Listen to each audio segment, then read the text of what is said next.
Segundo dia de protesto dos servidores do Judiciário na capital, a mobilização é para pressionar a presidente Dilma a sancionar a lei que prevê reajuste salarial para a categoria. Situação complicada na saúde. Quase metade dos leitos de internação do Hospital Regional São José em Joinville estão fechados por causa da greve. As cirurgias eletivas foram todas canceladas. Abandono de incapaz recém-nascido é encontrado dentro de uma sacola plástica em Lages. A criança está recebendo cuidados num hospital da cidade. Os estragos causados pela chuva. 2 municípios do Oeste tiveram os decretos de calamidade pública homologados pela Defesa Civil Estadual. No Planalto Serrano, um deslizamento de terra por pouco não provocou uma tragédia. 2 pessoas ficaram soterradas e tiveram que ser resgatadas. E ainda no futebol, a expectativa para a partida de hoje à noite entre Criciúma e Grêmio pela Copa do Brasil. Jogando em casa, o Tigre precisa de um empate simples para avançar na competição. O Band Cidade desta terça-feira já está no ar.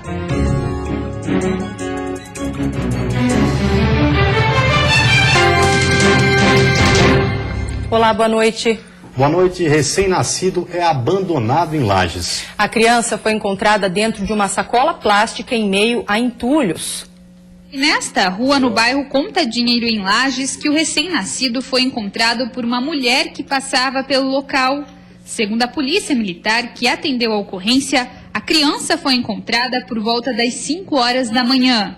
O menino foi deixado junto aos entulhos, dentro de uma sacola plástica. De imediato, até por estar bastante frio, ela pegou a criança, levou na residência dela, né, para esquentar a criança, acionou a Polícia Militar, que concomitantemente acionou o SAMU. O SAMU foi até o local, prestou toda a assistência para a criança e encaminhou ela para o hospital infantil. A criança está sendo atendida no Hospital Infantil de Lages, mas segundo nota enviada pela direção da unidade, nenhuma informação sobre o estado de saúde do paciente será repassada à imprensa. Pelo relato do médico APM, a criança tinha poucas horas de vida, mas passa bem. Rondas foram realizadas pela região para tentar identificar os possíveis autores do crime. O caso agora será investigado pela Polícia Civil. Câmeras de monitoramento próximo ao local onde o bebê foi deixado podem auxiliar nas investigações. Segundo o juiz da Vara da Infância e Juventude, após receber alta, o menino deve ser encaminhado para a entidade de acolhimento de Lages. A princípio ela vai ser encaminhada à entidade de acolhimento e posteriormente, então, após informações prestadas pelo serviço social, do fórum, ou do município, ou da própria entidade de acolhimento, então vai se decidir a respeito do destino da criança. Na cidade, esse já é o segundo caso este ano envolvendo abandono de recém-nascido. Em fevereiro, uma criança também foi abandonada no cemitério municipal. O juiz explica ainda que os pais que não desejarem o filho podem entregar legalmente à justiça. Elas podem entregá-la de uma forma legal. E isso não é ilícito nenhum, não é crime e não vai implicar em consequências nenhumas para a mãe ou para o pai que desejarem entregar seus filhos para adoção. Preocupados com a segurança da cidade, vereadores de Joinville querem mais investimento no setor.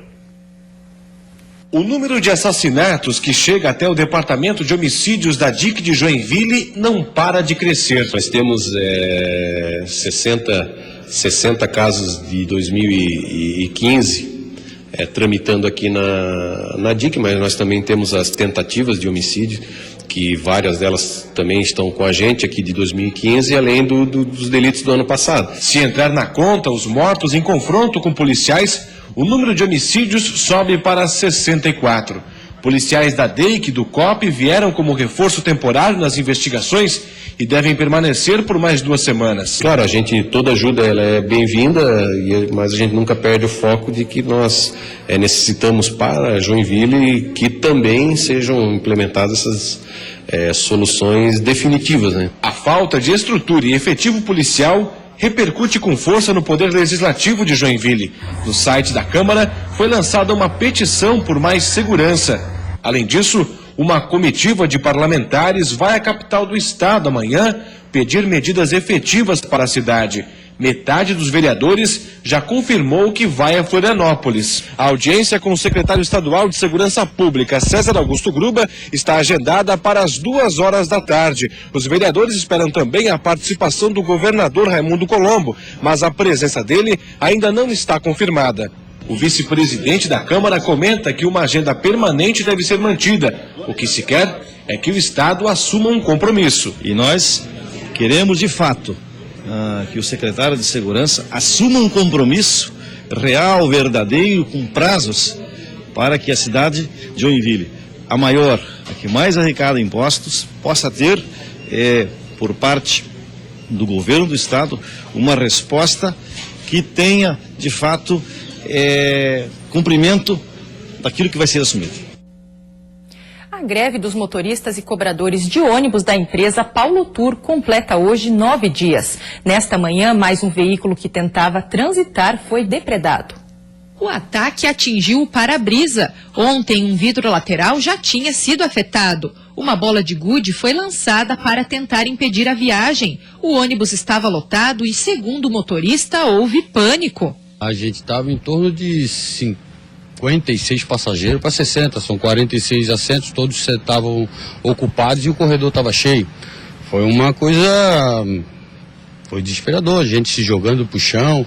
Nós estávamos ainda numa rodovia perigosa, que nós estávamos na 101. Para cumprir o trajeto de Praias de Palhoça até Florianópolis, o DETER autorizou o fretamento de veículos particulares. O motorista profissional registrou 2 boletins de ocorrência. Desde ontem, pelo menos outros 7 ônibus foram atingidos e o serviço pode ser interrompido. Tudo certinho, tudo autorizado. A gente está fazendo um serviço de utilidade pública, na verdade. Agora, como é que fica o risco de vida de vocês e dos passageiros? Pois é, então a empresa agora, provavelmente a gente vai parar também o serviço, porque não vamos colocar a vida dos passageiros em risco, nem as nossas, né? E a seguir, chuva provoca deslizamento de terra em Lages e 2 pessoas precisaram ser resgatadas. E ainda sobe para 59 o número de municípios que comunicaram estragos por causa do mau tempo. 26 cidades decretaram situação de emergência.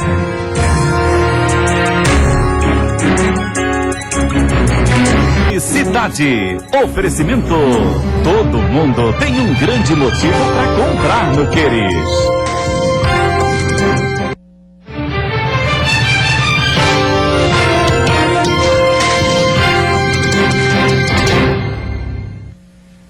A chuva provocou um deslizamento de terra ontem à noite em Lages. Um barranco caiu sobre uma casa e soterrou 2 pessoas que estavam no local. Os jovens ficaram feridos e foram encaminhados ao hospital.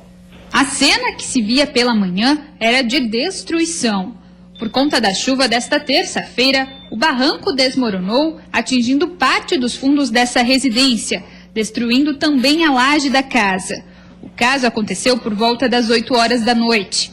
Aqui estavam 2 irmãos, de 21 e 24 anos, que acabaram sendo soterrados pelos escombros. Eles estavam no mesmo cômodo, na parte de cima, e foram socorridos pelo Corpo de Bombeiros. O masculino ele estava todo por inteiro, né, debaixo sob a laje, né? A feminina, que ficou na parte de cima, ela estava com parte da laje pressionando do abdômen para baixo, né? Os irmãos foram trazidos aqui para o Hospital Nossa Senhora dos Prazeres pelo SAMU. Os 2 passam bem. A jovem com ferimentos no abdômen foi atendida e recebeu alta nesta manhã. Já o rapaz fraturou a perna e o pé e deve passar por cirurgia nesta quarta-feira. Seu Janeu é pai das vítimas e conta que eles moram sozinhos em Lages há 4 anos, onde trabalham e estudam. Ele, que mora a 50 quilômetros do município, diz que o susto foi grande. A gente olha ali, que se olhar lá, não, mas os dois não se sabe ficar numa situação daquela ali. O local onde o deslizamento ocorreu foi totalmente interditado pela Defesa Civil. Segundo o órgão, há perigo de mais deslizamento. A casa de Carlos também foi interditada, já que fica próximo à encosta e corre o risco de ser atingida. Dessa vez não tinha ninguém na nossa casa, mas a gente ficou bem preocupado com tudo, né? Qual foi a sensação e qual está sendo a sensação até agora? Tá complicado, sem palavras. A Defesa Civil vinha monitorando o local. Agora as famílias terão que ser realocadas. A energia também foi cortada para evitar incêndio. A Defesa Civil vai continuar o monitoramento para evitar que novos deslizamentos aconteçam. E 2 municípios do oeste do estado, atingidos pelas fortes chuvas, tiveram os decretos de calamidade pública homologados pela Defesa Civil Estadual. Os municípios de Coronel Freitas e Saudades foram os mais prejudicados. Com a homologação dos pedidos, falta agora o reconhecimento do Ministério da Integração Nacional para a liberação dos recursos. Para isso, as administrações municipais precisam elaborar um plano de trabalho detalhado e apresentar ao órgão federal. Em Saudades, os prejuízos giram em torno de 50 milhões de reais. Já o balanço de Coronel Freitas ainda está sendo feito. Segundo o último relatório da Defesa Civil, subiu para 59 o número de municípios que comunicaram estragos devido às chuvas. 26 decretaram situação de emergência. 2 pessoas morreram e pelo menos 1.400 ficaram desalojadas e 94 desabrigadas. Quarta-feira vai ser de céu claro e sol em todas as regiões do estado, mas as temperaturas vão cair. Isto porque uma massa de ar polar está chegando a Santa Catarina, esfria principalmente na Serra, que deve registrar 3 graus negativos. No oeste e Planalto Norte, a mínima também fica baixa, em torno de 6 graus. No litoral sul, Vale do Itajaí e litoral norte, as manhãs começam frias, com 8 graus, mas esquenta durante o dia. Na Grande Florianópolis, os termômetros variam entre 9 e 20 graus. O Hospital Municipal São José de Joinville está com quase a metade dos leitos de internação fechados. Em greve, os servidores querem a manutenção do pagamento de insalubridade. O Hospital São José tem 200 leitos para internação. A direção confirmou hoje que 84 permanecem fechados. As cirurgias eletivas foram todas canceladas. Apenas as de urgência e emergência estão sendo realizadas, ou aquelas em pacientes internados. O atendimento nos ambulatórios de oncologia e especialidades também ficou comprometido. Somente o que já foi agendado está sendo feito, e ainda assim em número reduzido. Esse é o reflexo da greve dos servidores administrativos do hospital, que chegou à 2ª semana. Concentrados numa barraca em frente ao hospital, eles reivindicam a continuidade do pagamento de insalubridade. A prefeitura contratou um laudo técnico para analisar as questões de insalubridade no hospital. O último era de 2011.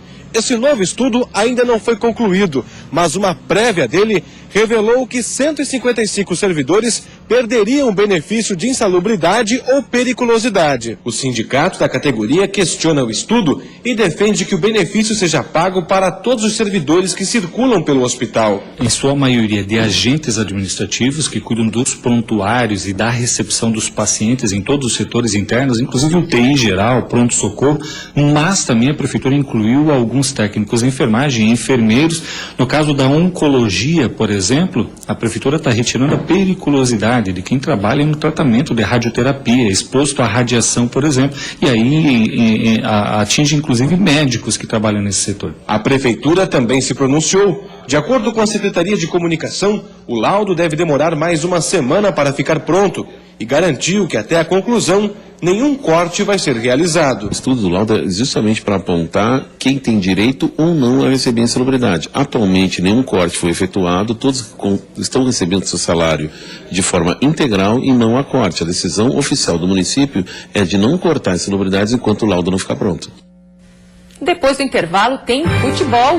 Noite de decisão para o Criciúma, que enfrenta o Grêmio pela Copa do Brasil, precisando apenas de um empate para seguir adiante.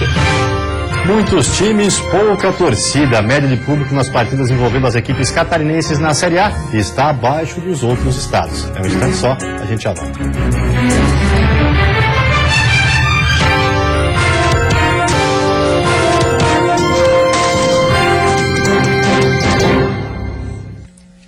Futebol, um dia decisivo para o Criciúma na Copa do Brasil. Depois de vencer o Grêmio em Porto Alegre, o Tigre precisa de apenas um empate hoje à noite para avançar na competição. A estreia do Criciúma na Copa do Brasil 2015 foi no dia 18 de março em Águia Branca, no Espírito Santo. Jogando contra o Real Noroeste, o Tigre não teve dificuldades para golear o time capixaba e se classificar para a próxima fase, eliminando o jogo de volta. O zagueiro Jailton e o atacante Luca fizeram os gols do Criciúma, que venceu por 4-1. O compromisso seguinte, no dia 23 de abril, foi em Bragança Paulista contra o Bragantino. E novamente goleado do time carvoeiro, dessa vez por 3-0. Os gols foram marcados por Bruno Lopes, Paulo Sérgio e Jefferson. Com esse placar, o Criciúma de novo eliminou a segunda partida. 14 de julho, Porto Alegre. Jogando na Arena, o Grêmio no G4 do Campeonato Brasileiro era o franco favorito, mas quem deu as cartas foi o time catarinense. Ainda no primeiro tempo, Luca de cabeça fez 1-0 para o Criciúma. Na etapa complementar, o Tigre conseguiu segurar o ataque gremista e quase conseguiu aumentar o placar. E a decisão de quem segue em frente ficou para o Heriberto Wilson. Chuva forte durante o último treino do Tigre antes da partida de hoje à noite, mas que não esfriou os ânimos do técnico Petkovic. Já são 7 jogos de invencibilidade no comando do Criciúma. Sobre a escalação do time, no entanto, ele fez mistério. A torcida, por sua vez, prepara uma grande festa e espera encher as arquibancadas para o confronto que começa às 9 horas. Eu não sei quanto é importante para o torcedor, mas para mim e para nosso time, no momento agora, sabemos de tamanha importância. É fundamental esse jogo. Queremos fazer o melhor possível e não vamos desistir aos 90 minutos. E por falar em força da torcida, os times catarinenses que disputam a Série A precisam evoluir nesse quesito. Os 4 clubes que representam o estado estão bem abaixo da média de público registrada em outros estádios brasileiros. O futebol catarinense está em evidência em 2015. Sim, somos o segundo estado com o maior número de times na elite do futebol brasileiro. Perdemos apenas para São Paulo. Mas quando o assunto é média de público nos estádios, a situação muda de figura. Passamos do topo para a parte de baixo da tabela. Enquanto times como o Palmeiras, com uma média superior a 32 mil torcedores por jogo, e Atlético Mineiro, que leva em torno de 25 mil pessoas ao estádio em dia de jogo, lideram esse quesito, nosso melhor representante aparece apenas na 13ª posição.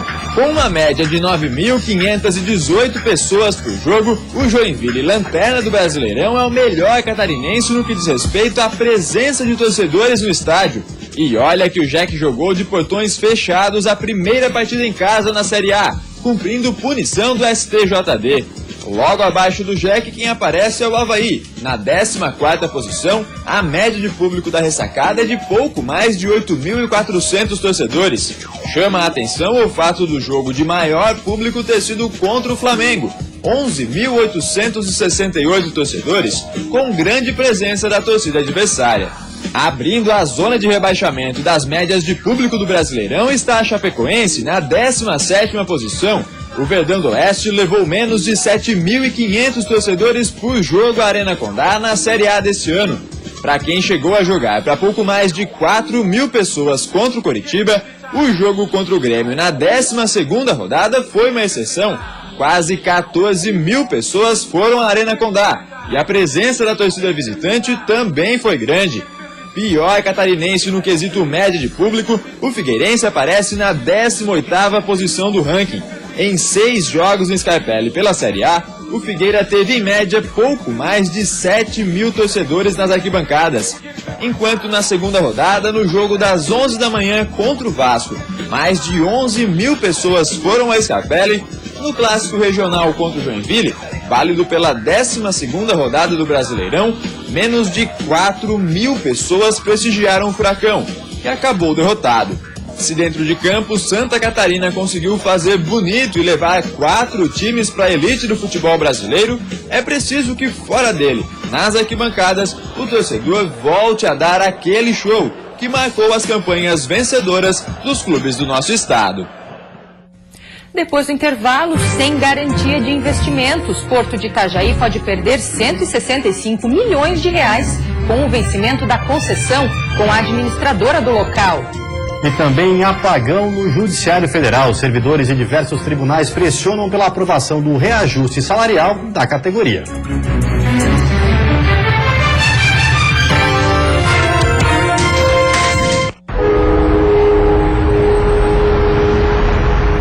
Todo ano, 50 milhões de toneladas toneladas de eletrônicos são jogadas no lixo comum, causando danos ao meio ambiente e problemas de saúde pública. E sabe o que é pior? Carregar esse peso na consciência. Acesse www.cdisc.org.br e saiba como descartar corretamente seus eletrônicos antigos. O futuro é do tamanho do seu conhecimento. Amplie o seu com um curso técnico do Senai. É a qualificação que você precisa para iniciar uma carreira ou crescer dentro da indústria. Cursos Senai 2015. Educação, o novo nome do desenvolvimento. No Queires, durante toda a semana, você compra e ganha um presentão na hora. E ainda parcela suas compras em 12 vezes iguais e fixas sem entrada no carnê. Cozinha 4 peças, 850 à vista ou 85 mensais. E junto uma pia inox de presente. Forno elétrico 44 litros, 390 à vista ou 39 mensais. Ganhe um liquidificador. Fogão 4 bocas com acendimento automático, 360 à vista ou 36 mensais. De brinde, panela de pressão. Queires, gente nossa!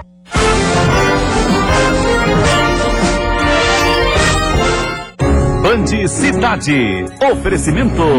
Todo mundo tem um grande motivo para comprar no Queires.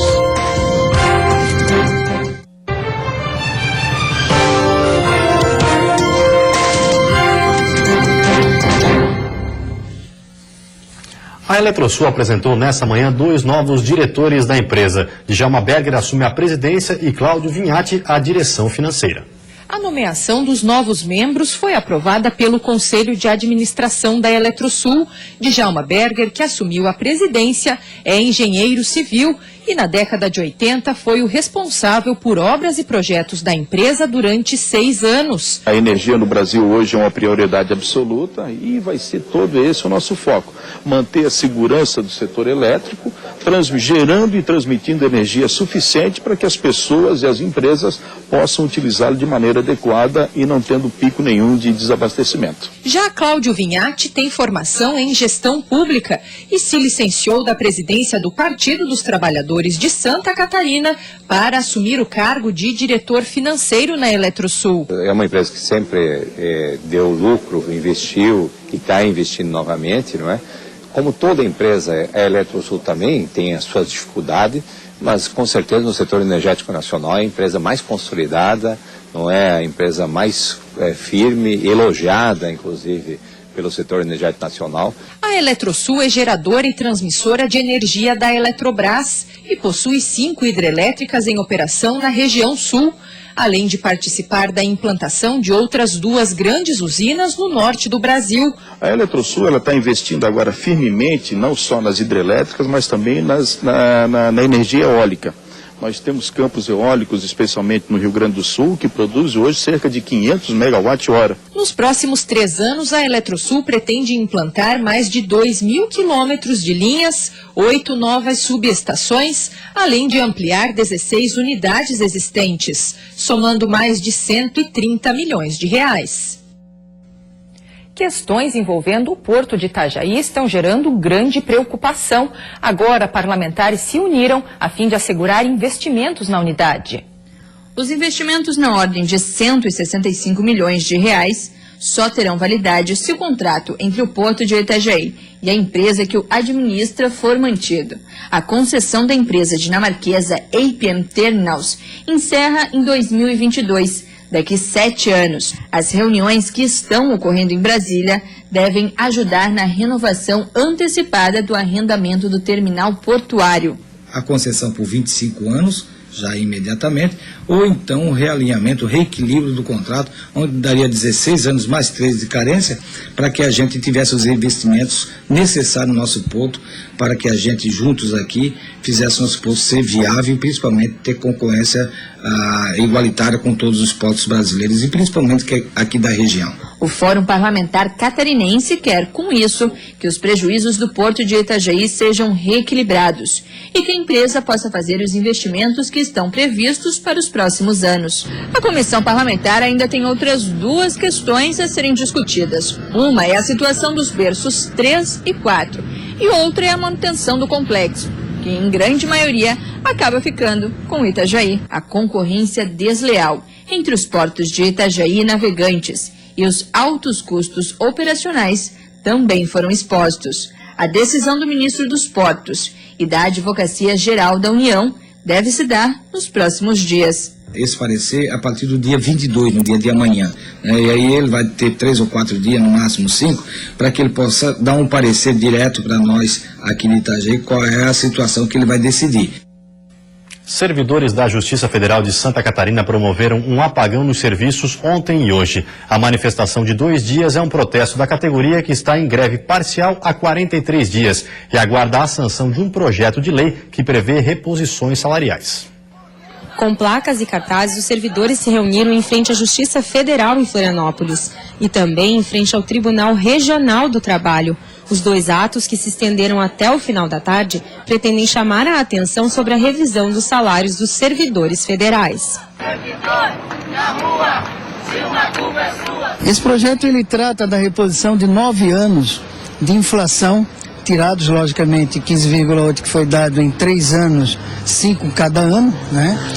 É a reposição da inflação desse período. Em greve desde o dia 8 de junho, a categoria pede que o projeto de lei sobre o assunto seja sancionado pela presidente Dilma Rousseff. Eles afirmam que a categoria teve perdas salariais de mais de 50% nos últimos 6 anos. A proposta já passou pela Câmara dos Deputados e pelo Senado, e o prazo para sanção ou veto termina hoje à meia-noite.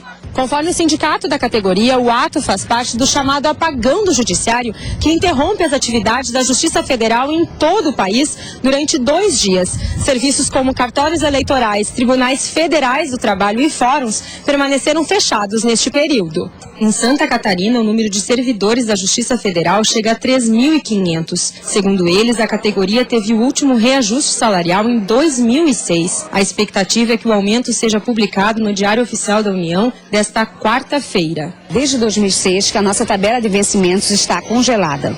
E de lá para cá tentamos diversas vezes manter um acordo com o governo e não foi possível. E antes de encerrarmos, uma olhadinha no trânsito da capital. Aí você acompanha imagens ao vivo das pontes Colombo Salles e Pedro Ivo Campos. Movimento intenso principalmente para quem deixa a ilha de Santa Catarina. Agora em Florianópolis, 18 graus. Você fica agora com o Jornal da Band. Uma ótima noite e até amanhã. Boa noite, até amanhã.